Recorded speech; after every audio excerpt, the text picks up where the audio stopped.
Okay, so up until 2nd grade, life was going pretty alright for me. Sure, I had some quirks and irrational fears, but nothing about me felt that strange. Then one spring day, I felt it. It was an itch. It came on all of a sudden, out of nowhere, somewhere between my brain and my body, telling me to roll my eyes around really hard, like until it hurt. So I did it. I rolled my eyes up in my head and I held them there. And thankfully, I felt a great relief from the itch. Well, that was weird, I thought to myself, and went back to playing in my driveway. But then less than 2 minutes later, I felt the itch again. This time an eye roll just kind of happened by itself. It was somewhat willful, but also completely out of my control.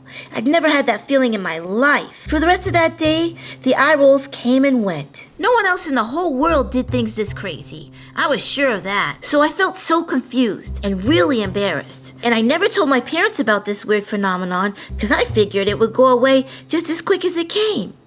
But it only got worse. Soon I was eye rolling and doing this weird choky thing with my throat and tightening my arms until it felt right. I probably looked like one of those wacky inflatable tube men, arms all flapping, head bobbing. It felt terrible and it hurt and I could not understand what was going on. You see, back in the 80s, there was no such thing as the internet. I couldn't just Google my symptoms and learn that I was having body tics. No, not the bug. A tic is defined as a sudden, repetitive, non-rhythmic motor movement or vocalization involving discrete muscle groups. I would also add to that eye rolling and throat choky thingy. So I just carried on, hiding it best I could, and believing that one day I would wake up and it would be gone. I waited for that day, but it never came. The tics made their way around my body and settled in as part of my life. It would be about 10 years before I would learn that I wasn't alone and that other people had the same thing happening to them. That it was just a disorder and not something I made up in my crazy brain. If I learned anything from this time in my life,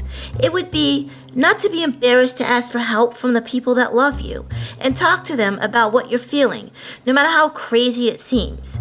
Because chances are, you are not alone in your weirdness. Okay, this is my normal life, and I'll see you next time.